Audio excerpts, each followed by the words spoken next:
Hai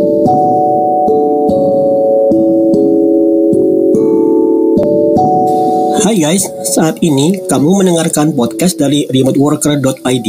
Pahami mindset bekerja dari rumah, upgrade skillmu, dan mulai rintis karir remote workmu.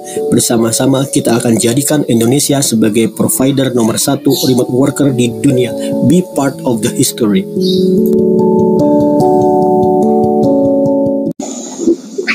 Member-member remoteworker.id, remote worker Indonesia itu beragam ya.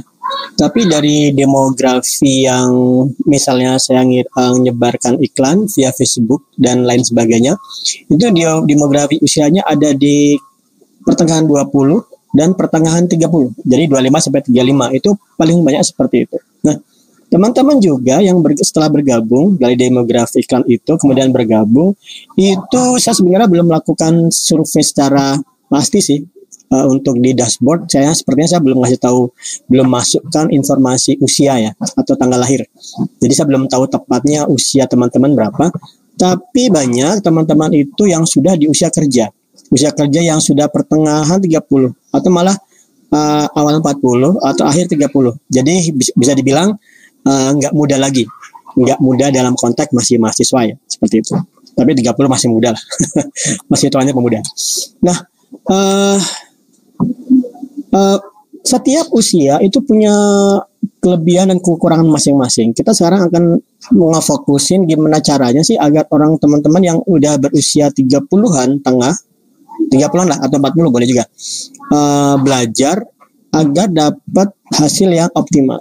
Kenapa? Karena pertama untuk kondisi usia yang ada 30 ya, ini bukan masalah sudah nikah atau belum. Nanti pertanyaannya malah jadi panjang jawabannya.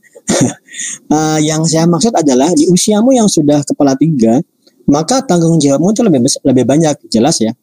Tanggung jawabmu lebih banyak. Kemudian kalau kamu bandingkan dengan saat usiamu kepala 2, tanggung jawabmu lebih slow. Tanggung jawabmu saat di kepala 2 itu ya belajar aja. Kadang-kadang si orang ngawur ya, saat kita dulu kepala 2 belajarnya malah selengean, kemudian kepala 3 baru bingung. Nah, semoga enggak. Nah, kalau kamu sekarang ini bergabung dari remoteworker.id kepala 2 itu enak banget. Kamu bisa belajar dari kesalahan atau bisa belajar dari teman-teman yang sudah kepala 3 atau kepala 4. Kamu bisa lebih dewasa, bisa memilih jalan yang jangan mengulangi kesalahan teman-teman yang sudah lebih dahulu menjalani hidup.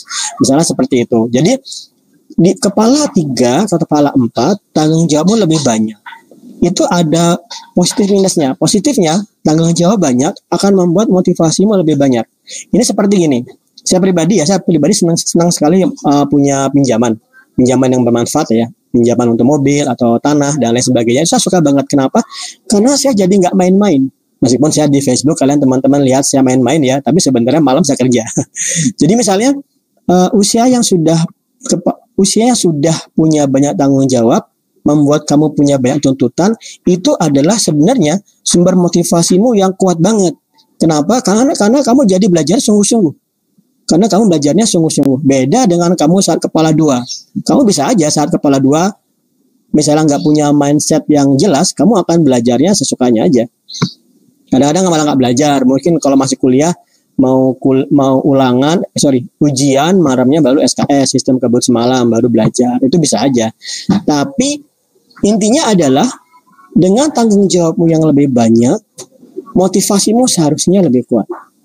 Tapi kita menuju hal yang kedua. Hal yang kedua adalah kemungkinan waktumu akan lebih banyak terkuras untuk tanggung jawabmu yang lain itu, yang bukan belajar. Berbeda dengan saat kamu masih mahasiswa, di mana waktumu full benar-benar untuk belajar, untuk memperkaya dirimu, memperkaya hasanah pemikiran dan skillmu.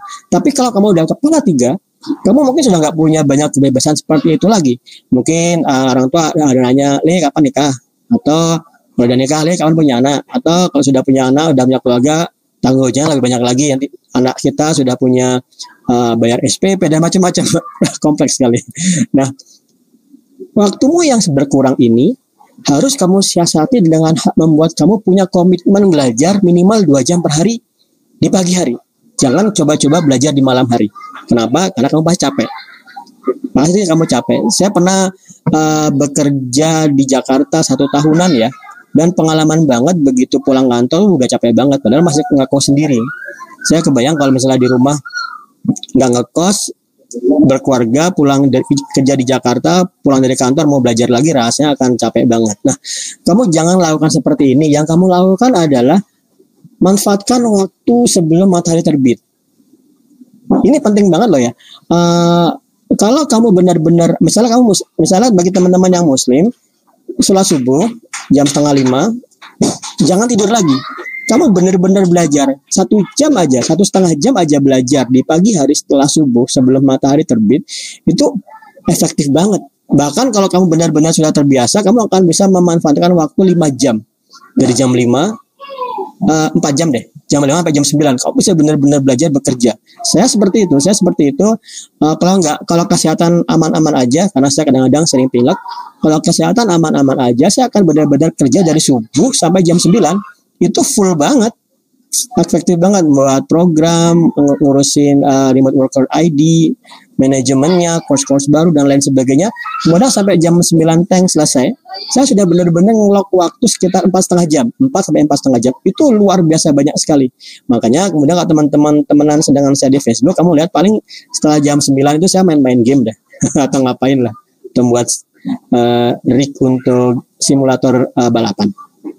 Kenapa? Karena saya kerja habis subuh. Nah, lakukan seperti ini. Jangan belajar upgrade skill itu setelah kamu pulang kantor. Kamu akan capek banget. Nah, itu. Jadi saya memberikan satu solusi untukmu yang sedang bekerja dan sudah punya tanggung jawab yang banyak. Belajarlah sehabis sholat subuh. Jam 5.30 atau jam 5 sampai jam 4. Itu udah bagus banget. Nah, ketiga, selanjutnya adalah pilih komunitas. Kamu jangan belajar sendiri aja. Misalnya nih ya, kamu belajar pakai Facebook, ya pakai YouTube. Sebenarnya di YouTube tuh udah banyak loh. Misalnya di remoteworker.id itu kita punya course banyak banget, Python, JavaScript, React Native, Flutter incoming, itu banyak banget. Sebenarnya kamu bisa aja nemukan course-course seperti ini gratisan di YouTube. Cuman masalahnya adalah mana komunitasnya. Kalau kamu nggak tergabung dalam suatu komunitas, kamu akan bisa hanya belajar sekedarnya aja. Belajar sekedar mencari waktu luang, bukan meluangkan waktu. Kenapa? Karena nggak ada komunitas. Kamu ngerasa belajar sendiri, di YouTube ada stuck, bingung lagi, kemudian nyari solusi di Stack Overflow nggak ketemu, berhenti belajar. Tiba-tiba udah 2 tahun. Nah, dengan kamu bergabung di remoteworker.id, kamu akan melihat kita komunikasinya itu di Discord. Discord itu messenger seperti Slack. Slack itu seperti nggak ada duanya. Slack itu nggak ada duanya. Nah, dengan messenger ini, kamu akan lihat teman-teman itu sibuk banget belajar di berbagai channel. Python, JavaScript, design, Ruby on Rails, dan lain sebagainya. Nah, kalau kamu sudah tergabung di komunitas remoteworker.id, itu akan menjadi saranamu untuk menjaga motivasi, menjaga momentum. Oke, ketiga. Yang keempat adalah pilih course di mana kurikulumnya itu punya satu goal yang fokus. Jadi jangan seperti ini. Jangan kamu sekadar belajar mencari course menguasai pemrograman web dengan Python misalnya gitu. Tujuannya apa? Kalau kamu tujuannya ya menguasai Python untuk web. Itu bukan tujuan, itu cara. Yang dimaksud tujuan adalah skillmu itu mau dipakai apa. Nah, di remoteworker.id yang difokuskan itu adalah agar skillmu yang kamu pelajari dengan cepat-cepatnya dipakai untuk menembus remote work. Itu perbedaan kurikulum kami di remoteworker.id dengan yang lain. Kami nggak akan terlalu menonjolkan, ayo kita menguasai Django DRF. Itu cuma cara aja.